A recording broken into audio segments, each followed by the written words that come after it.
and welcome back to my channel. In today's video we're going to do my Tis the Seasonathon wrap. I managed to complete all the challenges and all of the books on my TBR for Tis the Seasonathon, so I'm pretty excited about that. With that being said, let's just jump right in. The first book that I read for Tis the Seasonathon was 10 Blind Dates by Ashley Elston.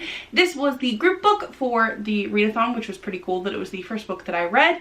And this book involves a girl who is staying behind while the rest of her family goes to see her sister, who's about to have a baby. And she overhears her boyfriend basically say that he's not sure if he wants to be with her anymore, and they subsequently break up, and her family decides to set her up on 10 blind dates. And this is the story of that. I ended up giving this one 3 stars. I was originally overall going to give this work 4 stars up until something in the epilogue that had kind of given me a huh moment. There's also some gray area cheating going on in this book, which I'm not a big fan of in stories. Overall, I felt that this was cute and quippy. There is a lot of talk about like high-risk pregnancy stuff in it, so I will, you know, give you that warning if that's something that's like kind of sensitive to you, because I had no idea that that was a thing that like was consistently talked about in this when I was reading it. So it was kind of not something that I was prepared for. But overall, I did really enjoy this work. And it was kind of really cute. And it was fun to see what kind of dates all of her relatives decided to set her up on. Next, I read Grim Lovelies by Megan Shepherd. This is a book that I had gotten from my friend Shelby, and I can kind of see why she decided to give it to me, because this is a dark urban fantasy set in Paris, and I have been really enjoying urban paranormal books this year. However, I ended up giving this one a 2. Very hard to grasp kind of story. It overall felt flat at the same time. The introduction felt very long, and it took some time to understand who the characters were, but you didn't seem to really want to care about the characters. And this one has a trope that I absolutely hate with every fiber of my soul, and I gave it a 2. Next, I read This Christmas, which was the second book in the Holiday Hunks. It is a series of novellas that all take place around holidays.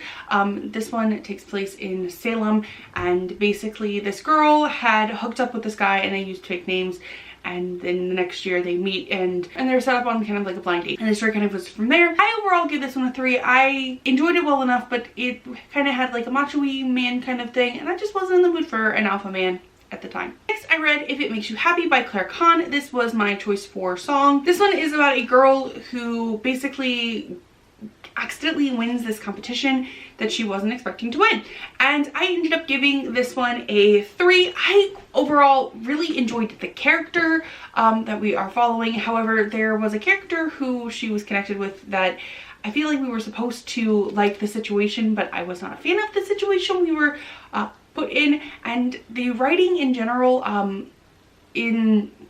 I don't feel like has improved since her previous book, and it was kind of a slog to get through sometimes, and that's kind of sucky when it's a contemporary, so I ended up giving this one a 3. The last thing I read for Tis the Seasonathon was Miss Frost Chills the Cheater, which is the 6th book in the Jane Frost Nocturne Falls mystery series that I have been reading recently.